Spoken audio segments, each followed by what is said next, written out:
जी बताइए, कर रहे हो अभी आप? Hello, what's up, lovely people? I think you are doing great, and it's an amazing day to be. So, what is new about this day? This day is actually about stuff that we do in the labs and all. So, today I'm taking you to this whole amazing environment. This is actually a chemistry lab, and this is the working space for all the people who are here. But because today is a holiday, so no one is here. But yeah, I got someone close to me who is actually going to show you around that what this lab is all about, what they do in the chemistry lab in Israel. So it's kind of a new experience for me as well. I think you guys will get to learn a lot of things about this lab, how they work, and what actually is required when you need to go in these labs. What are the prerequisite before you must apply to these labs? So I think this is going to be a really important and amazing journey. So let's get started, Aisam. I'm taking you inside this lab, and let's go. So just as you enter, you can see there is the working space where you actually work with experiments and all stuff. Here is a space for your setting arrangement, which you can actually close. So the best part is that you have all the systems then you can keep all the books out here, and apart from that you can have cool discussions. Then you have a kitchen over this side which is having an oven, and then you get all the things done, so you can keep all the cookies and all stuff, so chai and sab kuch. So it's kind of an amazing environment to be, because then you're working with these stuffs and all, so it's kind of a good space to be. Apart from that, there are other things inside. So now let me take you towards the other side. So what is going on here? Silicon tetrachloride का quench करने, which is flammable. So there are chances that it may blow up something. If you will add a high amount of alcohol, Okay.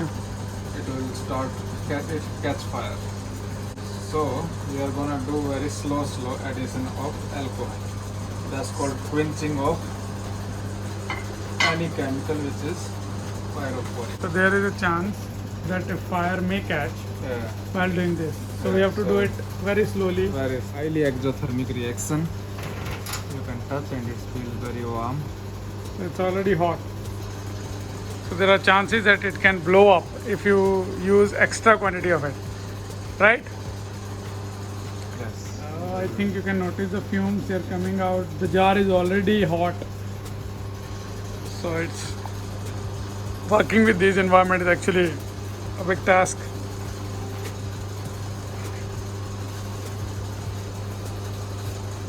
हो गया?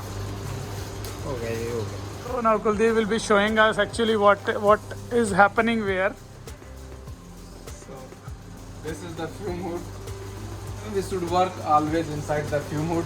Okay. In the chemistry lab. We should not do any work outside the fume hood, because most of the things in this lab, specifically in organometallic lab, is pyrophoric in nature, and for that we have to have this kind of slank line which works in inert atmosphere under nitrogen, or sometimes people use as under argon. Okay. The thing is, there is a specific glassware for those slank lines. It is not here right now. Let me show some other fume hood. Yeah, there you can see there is specific kind of glassware which have the slank.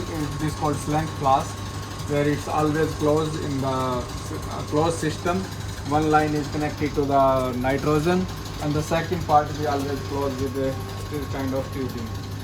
And before closing this, we always fill with nitrogen. So the inside the compound, whatever compound is that, it will not decompose by air or moisture. And for last processing of all compounds, which will be highly sensitive, we should store inside the glow box. This is a glow box where we put all of the stuff after the preparation of compound. We use this small chamber We open it from this side and put inside the flask or any compound. It should be in vacuum. Whenever you keep the flask, if it's closed, then it should be vacuum because it have the pressure of 2 bar. So 10 raised to power minus 2 bar. So it could be blow up. So whenever you take flask from outside, it should be in vacuum. And after the flushing of 3 times, the mean of 3 times means neutralizing the outside air on the flask, and then we'll shift inside the glow box by using the inside chamber.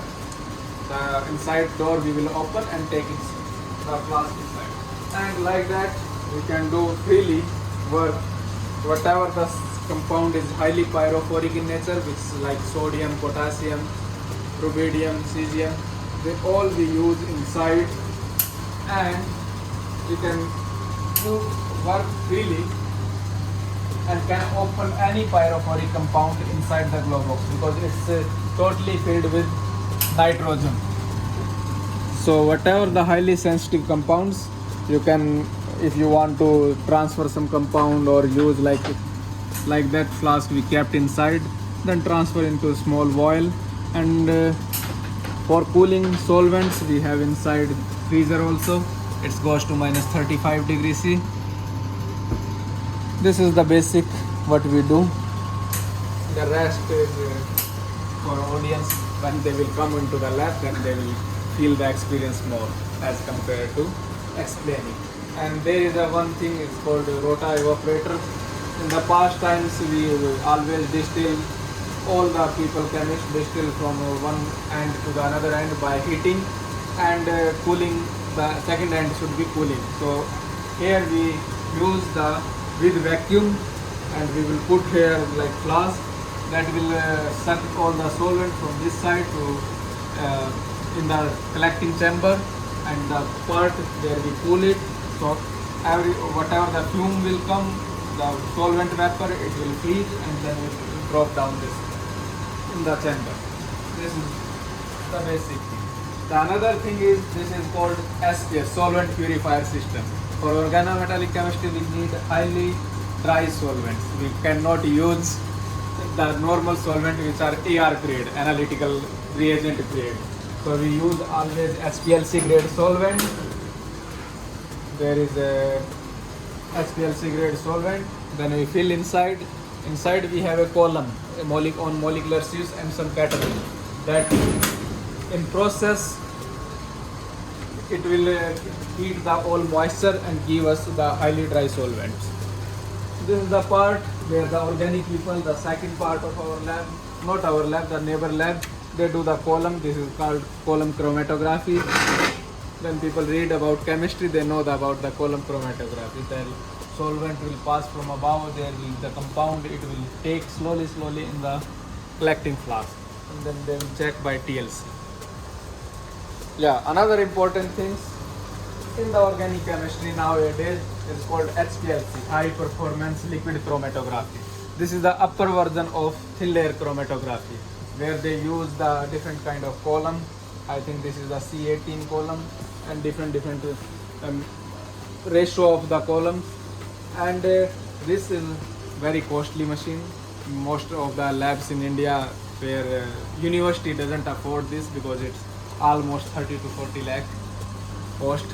And in the same manner, the glow box also is very costly, almost 60 lakh of one chamber, whereas we have 2 chamber, it will cost around maybe 1 crore in Indian currency. Okay. So these are the not so cheap lab in the working styles. And this is another chromatography machine. It's called flash chromatography, where we have thin layer chromatography. The second step is flash chromatography, where we can use as a thin layer chromatography same, but the separation is not as much good as compared to HPLC. Where in HPLC you can separate the chiral compounds. In thin layer chromatography, I don't think so we can separate the chiral compounds. That's the lab visit.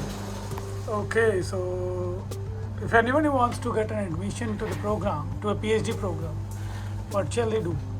If he's coming from India for the first time, so what will you suggest? Like if he has just completed his masters in chemistry, what is your suggestion to him? That what shall he do? Thing is, there are two ways.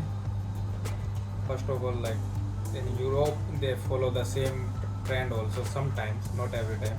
Like you have to do the IELTS and then you have good score about an 8 and then you'll come to the Israel. But nowadays I see that most of the times they have a good master from a good university, specifically from ISER, IITs or NITs, and minimum have 8 CPI. Below that they don't consider. Basically for Tel Aviv University, I don't know other universities how they. And you have to just direct contact with the PI. If he have fund, he can offer you PhD. You just have to show your grade sheet, so there you can show that CPI. And if you have did some project after masters, let's say 1 year project or 6 month project in some research lab, then it's a plus point. And basically they also need that during master you should also have some master project for 6 months to the 1 month, 1 year. First and last suggestion to people who want to join, what they should do.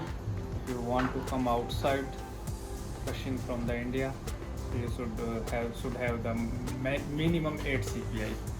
Apart from that, and then you have about research, what do you say? Research is far better here than No, India. it's just I'm just saying that if you want to join some research institute, You what have actually to- should be the requirement? That is there any requirement of some papers or some particular instrument that they need to learn? No, So- you should have the basic knowledge of master, all the instrument during master, like IR, NMR or some synthesis. And if you are choosing some big guy, then you should know the more techniques. Mhm. And all the cases you should approach directly to the Professor. professor, not the university. So there in PhD you have to be direct. Yeah, but most of the times people from India come outside to just do PhD, not for master. Yeah, but they do come for masters also. A master, like not in Tel Aviv University, basically in chemistry. Most of them goes to the either for BTechs here, MTech, but not master in basic science. Mostly go to the Weizmann. Okay, So that is what I'm saying. Weizmann just started like maybe 2 or 3 years back. They started the master for international students. So they can go and have more research opportunity in the Weizmann. Is the one of the biggest institute.